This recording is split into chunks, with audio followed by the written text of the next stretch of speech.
Hi, this is Scott Garibay, and today we're going to talk about Dungeons & Dragons, and we're going to talk about the day the dream died. All right, so what is the dream that died? It's my specific dream for Dungeons & Dragons that Dungeons & Dragons would transition into a low-complexity format in its next edition, specifically in 6th edition.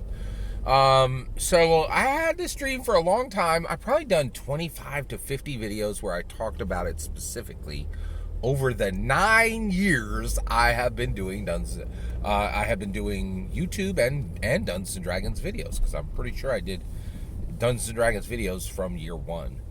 So I started doing YouTube videos in 2013. It's now 2022. So I've been doing Dungeons & Dragons videos for 9 years. And during those years, I talked about considerably low complexity Dungeons & Dragons. Now, and that was a dream of mine, a dream that Dungeons & Dragons would transition into a low complexity version. Now, why did I have this desire? Well, for two specific reasons.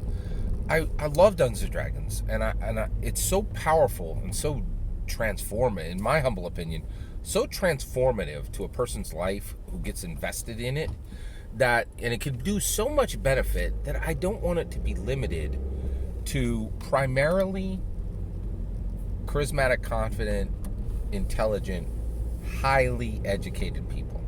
It is my humble opinion that 51% or more of Dungeons & Dragons current players and dungeon masters are absolutely, bar none, 1 degree minimum. And I actually think that quite a few people within the Dungeons & Dragons community, including myself, have more than one college degree, right? Maybe sometimes 3.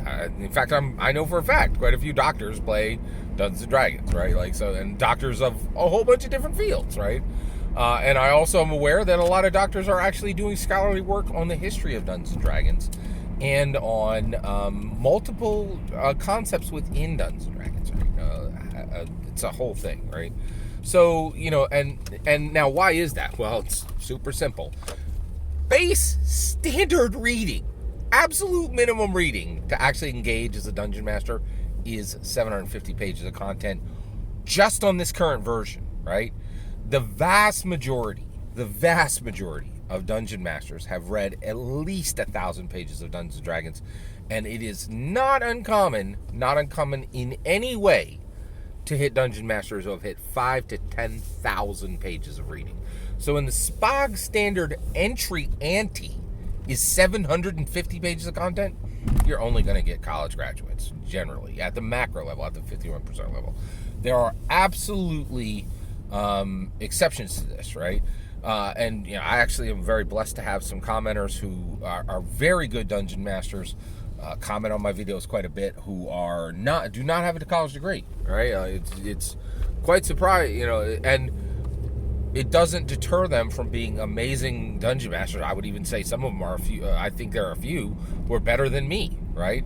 Just from their comments, a few things, people comment on your videos for 2-3 years, you get to know them pretty well, right? And I think there are definitely dungeon masters. You could be a fantastic dungeon master without a college degree, but it is definitely an exception, right? And by and large, I think the game is becoming more and more attractive to highly educated people. That's not great. It's not a great attribute of Dungeons & Dragons. And the reality is, it's so helpful, and so, I truly believe Gary Gygax built it, in my humble opinion, he built Unbound Identity and Unbound Immersion just to be a blessing to the world, right?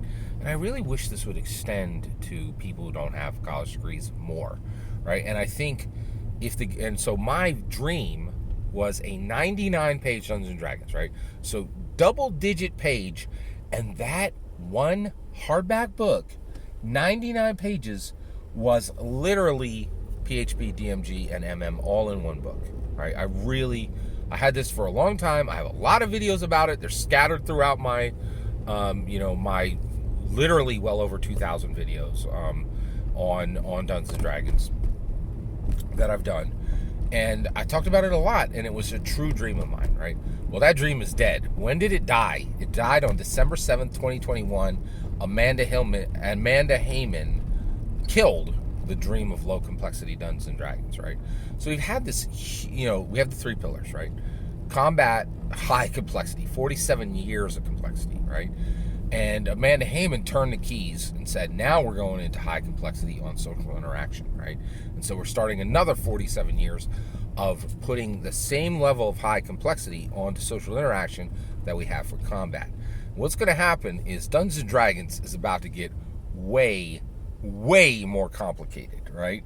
And there's a reason for this. I realize that this ball starts rolling, and I think Dungeons and Dragons, that ball's been rolling since 1974. And I think one of the things that the design leads for Dungeons and Dragons have figured out is that one of the things that Dungeons and Dragons does is it prepares people for American knowledge work. Dungeons and Dragons is an American game. It was born in America. The vast majority of, I would say 99% of all of its design has been done. Dungeons and Dragons is an American game, right? So American knowledge work is not like knowledge work anywhere else in the world, right? It's interesting because people are like, oh, America doesn't build anything anymore. That's completely outrageously wrong. We do build stuff, right? None of it is tangible. We don't and the reason we're not going to get our hands dirty building physical things. Those things aren't important anymore, right? We build concept, we build cool, we build innovation, we build hope, we build passion, we build entertainment, right? We don't dirty our hands by making physical objects anymore. It's not, it's not something we do, right? It's not America has moved past that, right? So where the real wealth in America is growing and where the real value in America there actually is huge amount of values in physical labor, right? But the real energy in America is American knowledge work.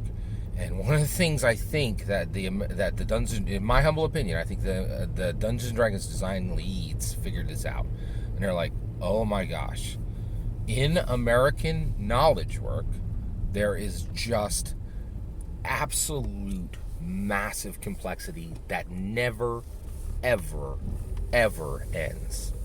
In pharma, in medicine, biology, in historical studies, just virtually every single knowledge work field in America, mathematics, physics, just all the conceptual intellectual work, the ceiling for complexity has been shattered and the glass has been swept away. There is no ceiling. Every single body of knowledge in American knowledge work is skyrocketing in complexity, right? And there's no help for this, right? There's the university system, which is some help, right? But the problem with that is it's massively expensive. It's hard to access, right? And increasingly, there are significant obstacles to getting what you need when you go to college, right? And to higher education, right? But the great thing about Dungeons and Dragons is it has always been a complexity tolerance builder, right? If you play Dungeons and Dragons, you're going to have a very, very high tolerance for complexity, right? And it's been doing that for 47 years, right? And it's oh yeah, of course you're going to do a ton of math. You're also going to have to figure out how to talk to other people. You're going to have to figure out collaboration. You're going to have to figure out cartography. You're going to have to figure out politics. You're going to have to figure out religion. You're going to have to figure out I got a series. There's at least 12 disciplines that Dungeon Master has to master, right? So Dungeons and Dragons has always drawn people to complexity, right? And now it's about to get way more complex, which is actually perfect to build American knowledge workers. So Gary Gygax, in my humble opinion, set this policy on day one of Dungeons & Dragons. We help the world. We make people better, right? And he's done that through Unbound Identity, Unbound Immersion. If you don't know what those terms are, there's a link for them right below. And every design lead, I think, has followed that. And what the current design leads are is oh my gosh, yeah. So American knowledge workers are just swamped with complexity. So we're going to build a structure for them that tells them you always increase in complexity, even in your side projects, in your recreation. You will exercise your brain at maximum level, right? And that's what's happening. I'm very sad about this because I truly wanted Dungeons and Dragons to be accessible to non-highly educated people, right?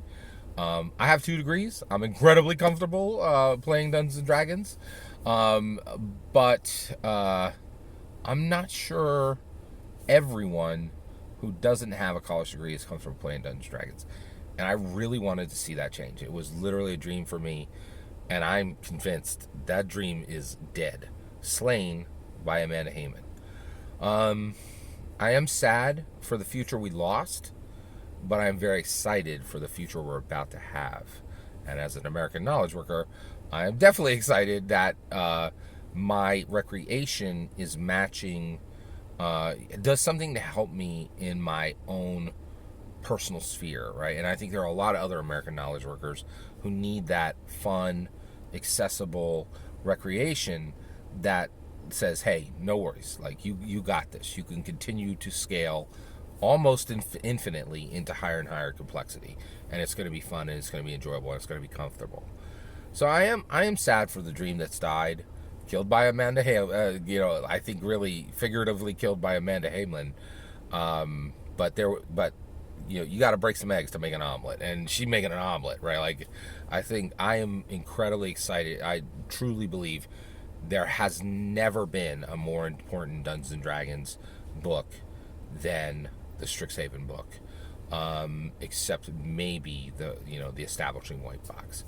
So truly incredible, a little sad, but also exciting, and that's Dungeons and Dragons. Complete sadness, excitement, happiness, all in one ball, right? And this is where we've landed. So I am a little sad about that. What's your thought? Do you mourn for a 99-page book containing all of Dungeons and Dragons and it being the core book that would have come out as a new edition and maybe unlocked the game for people who are not highly educated? Or do you think this is good and that, that we absolutely should just embrace higher and higher and higher and higher complexity across the board, and whatever cost needs to be paid is paid? I'd love to hear your thoughts. Let me know in the comments below. Please consider liking and subscribing, and have a wonderful millennium.